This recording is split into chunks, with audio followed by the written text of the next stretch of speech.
예, 오늘 오후는 이제 민수기, 지난주에 우리가 민수기에 잠깐 지도하고 영상에 대해서 잠깐 봤죠. 광야에 대한 영상을 좀 봤는데요. 민수기는 어떻게 보면 하나님과 이스라엘 민족의 신혼일기다라고 저희가 이제 구약 전체적인 개론 설명할 때 얘기를 했죠. 그래서 신혼일기를 봤을 때 크게 세 가지를 나눠주죠. 출애굽을 해서 신해생까지 이르는, 그래서 신의 광야의 일기, 오늘 볼 내용이고요. 그리고 나서 시내산에서부터 출발해서 가데스 바냐 그쪽 바람 광야를 그냥 38년 동안 생활하는 민수기의 두 번째 바람 광야 일기, 그리고 세 번째는 모압 평지, 요단 동쪽 편에 있는 모압 평지 일기, 이렇게 크게 세 가지를 나누어서 민수기를 보면 쉽게 볼 수 있습니다. 오늘은 그 첫 번째 민신의 광야 일기인데요. 이거 민수기는 이제 크게 세 가지, 하나님께서 우리가 좀 전에 읽었던 인구를 조사하라라고 해서 인구 조사하는 것이 민수기 1장에 있죠. 그리고 그런 인구 조사 이후 진을 편성하는 부분, 그리고 실제 광야에서 신혼 생활이 아니라 신혼 훈련이 되어버리는 광야 훈련까지 우리가 한번 보도록 하겠습니다. 대략 이렇습니다. 인구조사 1장을 정리를 해보면 1장과 26장을 통해서 총 두 번의 인구조사를 하나님께서 시키시거든요. 우리가 1장에는 이제 첫 출애굽 1세대가 이제 시내산까지 오게 될 때까지 한 인구가 60만 3,550명이었고요. 그리고 40년이 경과한 이후 2차 인구조사 이후에는 어떻게 보면 가나안 1세대죠. 출애굽 2세대. 가나안 1세대가 모압 평지에 갔을 때 두 번째 인구 조사를 할 때 60만 1,070명, 730명 정도에서 어떻게 보면 거의 1대1 정도에서 한뭐 1,800명 정도가 그죠? 좀 줄었다라고 하는데 이것이 그냥 죽은 게 아니고 강야에서 부모님 세대가 다 없어진 거예요. 이 2차는 거의 차너 세대라고 보시면 됩니다. 근데 각 지파별로 보면 뭐 이렇습니다. 잘 보이는지 모르겠는데 뭐 러벤 지파부터 해서 나는 레이 지파까지 보면 되는데 이 중에서 좀 주목해 볼 지파가 있죠. 시몬 지파가 있습니다. 시몬 지파가 출애굽할 때는 5만 9천 한 6만 명 정도 되는데 확 줍니다. 2만 명까지 죽습니다. 이거는 나중에 우리가 민수기 저 하반절에 가보면 이제 이 바람과 바람, 바람, 발람 이 사건으로 인해서 시몬 지파가 줄고요. 그리고 유다 지파는 오히려 좀 늘죠. 또 느는 지파들도 좀 있습니다. 그 대표가 그래서 총 12지파, 네 가지 해서 13지파를 보면 그래도 유다 지파가 가장 많은 수를 가지고 있죠. 2장에 가보면 하나님께서 진을 편성하라라고 합니다. 우리 민수기 2장 한번 잠깐 보시면 2장 1절과 2절을 제가 읽어드릴게요. 여호와께서 모세와 아론에게 말씀하여 이르시되 이스라엘 자손은 각각 자기의 진영의 군기와 자기의 조상의 가문의 기호 곁에 진을 치되 해막을 향하여 사방으로 치라라고 있습니다. 그러면서 이제 뭐 각각 유다 지파 이렇게 이사갈 지파 있는데 여기 그림으로 보면 딱 요약이 됩니다. 동서남북으로 해서 가운데 하나님의 있는 성막이 있고요. 그거로 기준으로 해서 뭐 각각 지파가 이렇게 둘러져 있다. 이렇게 보시면 됩니다. 그리고 진을 치는 순서와 행진하는 순서는 조금 달라요. 이제 뭐 그런 거는 이제 우리 2장을 통해서 읽어보면 바로 쉽게 이해할 수 있고요. 그래서 실제 보면 이제 진의 맨 처음에는 하나님의 있는 이 성막, 그래서 법궤가 이동을 하게 되죠. 그리고 나서 거기에 구름 기둥과 불 기둥이 함께 하시는 하나님, 뭐 이런 부분으로 아마 사막에서 광야 훈련을 할 때 이런 부분으로 아마 했을 것이다라고 이런 그림들이 나와져 있습니다. 우리가 광야라고 하면 우리가 지난주에 혹시 광야 동영상 보셨죠? 막 사막이 많이 있는 성경에서 광야하면 총 한 세 가지 정도로 얘기하고 있습니다. 그 첫 번째는 이제 우리가 지금 민수기를 하고 있는 40년 애국 광야에서 40년 동안 광야에서 생활하는 걸 가리키고요. 그리고 우리가 오전에 이사야서 통해서 봤었죠.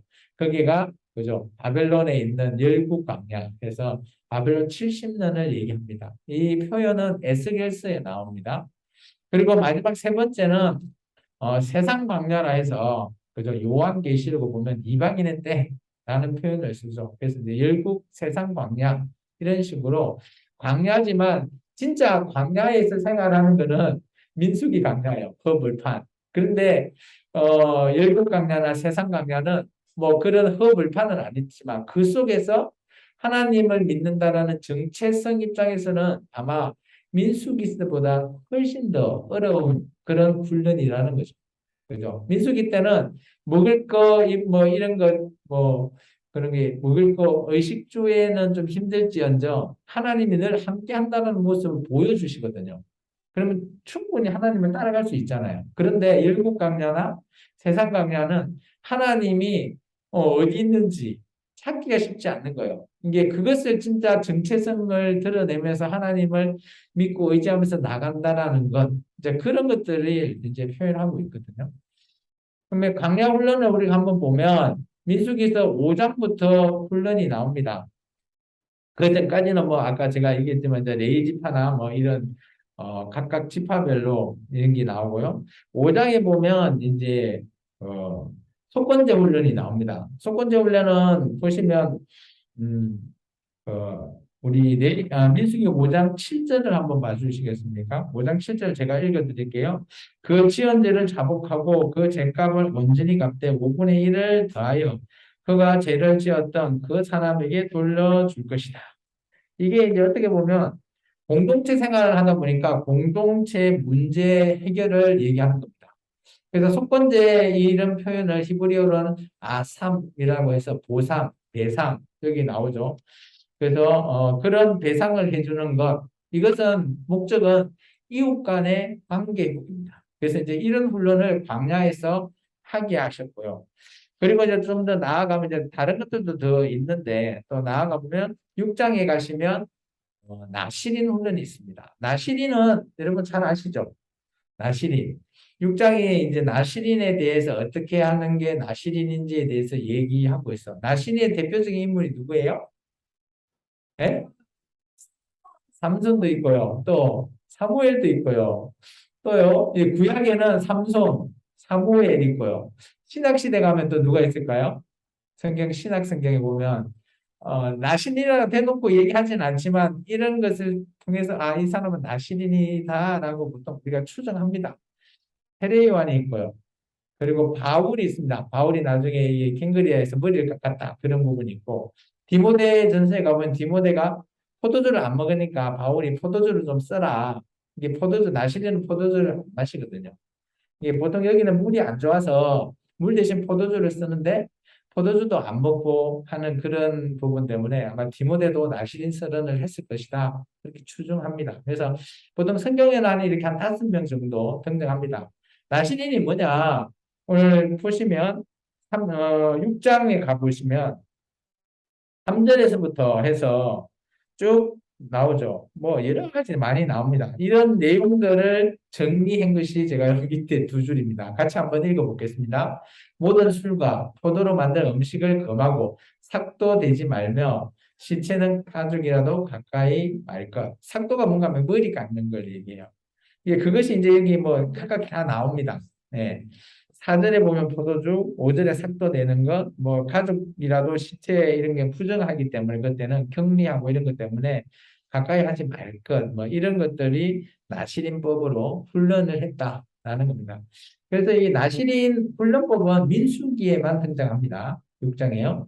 그리고 7장에 가보시면 감사 훈련을 합니다. 이 감사 훈련은 뭔가 하면 하나님의 이게 성막이 완공되었을 때 드려지는 제사를 가리키는 거죠. 그래서 강약 훈련은 어떻게 보면 제사 훈련이다라고 해도 과언이 아니에요. 하나님 앞에 어떻게 제사를 드려야 되냐?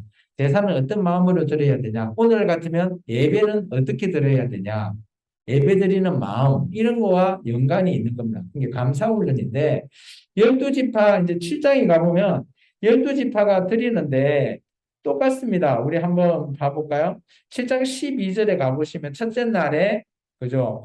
헌물을 드리는 자는 유다 지파의 암미아들 아들 나손이 드리는데 헌물로는 성소세겔 110세겔 무게 은발 하나, 70세겔 무게 은바라 하나, 또 두 그릇에 소재물에 섞인 고운 가루, 그리고 14절에 보면 또 금그릇, 그리고 15절에 가보면 수송아지 한 마리, 순양 한 마리, 1년 된 어린 순양 한 마리, 그리고 16절에는 속죄제물로 순염소 한 마리, 17절 한목제물로 뭐 이렇게 드리고, 그게 12절에서 17절에 나온 내용들이 있잖아요. 그게 12절에 나오는 지파와 이름만 바뀝니다. 18절부터 보면 18절부터 23절까지 똑같아요. 이게 12지파가 동일하게 드리시는 게 동일하게 예물을 드리는 것으로 나와져 있어요. 근데 이게 계속 반복하고 있거든요.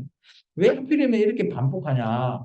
우리 같았으면 각 12지파 이름 적고 전체가 동일하게 이렇게 예물을 드렸다라고 해도 되잖아요.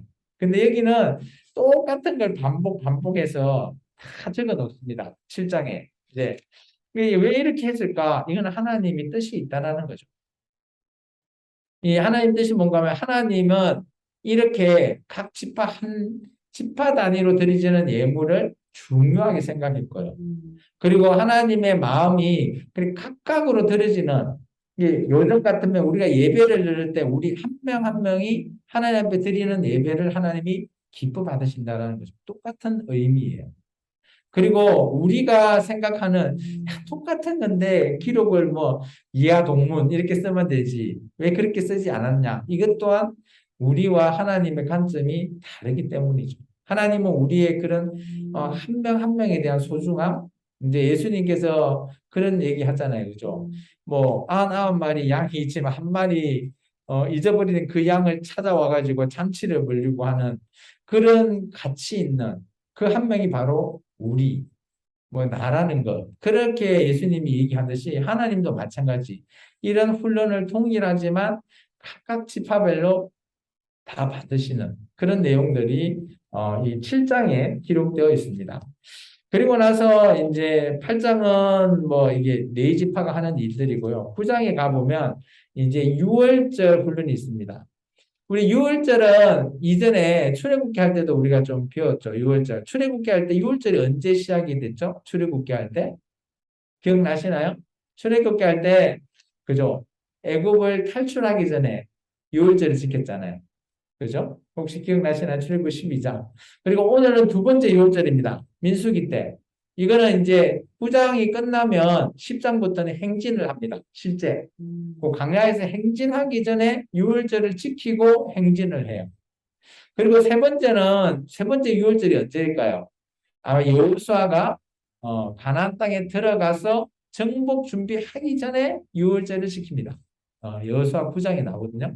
그래서 이 6월절이라는 거는 어떻게 보면 어떤 사건을 준비해서 딱 이루기 직전에 하나님 앞에 절기를 지키는 어떻게 보면 이것도 훈련인 거죠. 하나님 앞에 이렇게 훈련을 드리고 실제 그 일을 행하는 그런 내용으로 보여집니다. 그래서 6월절 훈련의 의미는 모든 일의 시작 전에 이런 절기를 통해서 하나님을 바라보게 하는 훈련이다. 라고 제가 정의를 한번 해봤어요. 그러니까 우리도 예배를 왜 드리죠? 저 보려고 드립니까? 아니잖아요. 예배자의 모습으로 나와서 하나님만 바라보게 하기 위해서 예배를 드리는 거예요. 그래서 주일만 되면 나와서 예배를 드리고 수요일 예배를 드리는 이유가 하나님을 바라보게 하는 훈련이에요. 어떻게 보면 예배도. 그렇기 때문에 이런 훈련들이 필요하다는 거죠. 그래서 교회도 어떻게 보면 여러분이 예배를 드리고 뭐 기도회를 하고 하는 이유는 이런 훈련을 통해서 하나님만 온전히 바라볼 수 있게 하는 그런 훈련이다라고 보시면 좋을 것 같습니다. 그래서 이제 9장까지 해서 이제 시내 광야의 일기가 마무리되고 이제 실제 시내산을 출발하게 되죠. 10장부터. 그 출발의 신호가 바로 나팔입니다. 나팔을 불면서 이들이 행진을 시작하게 됩니다. 그는 다음 시간에 우리가 보도록 하겠습니다. 기도하겠습니다. 주님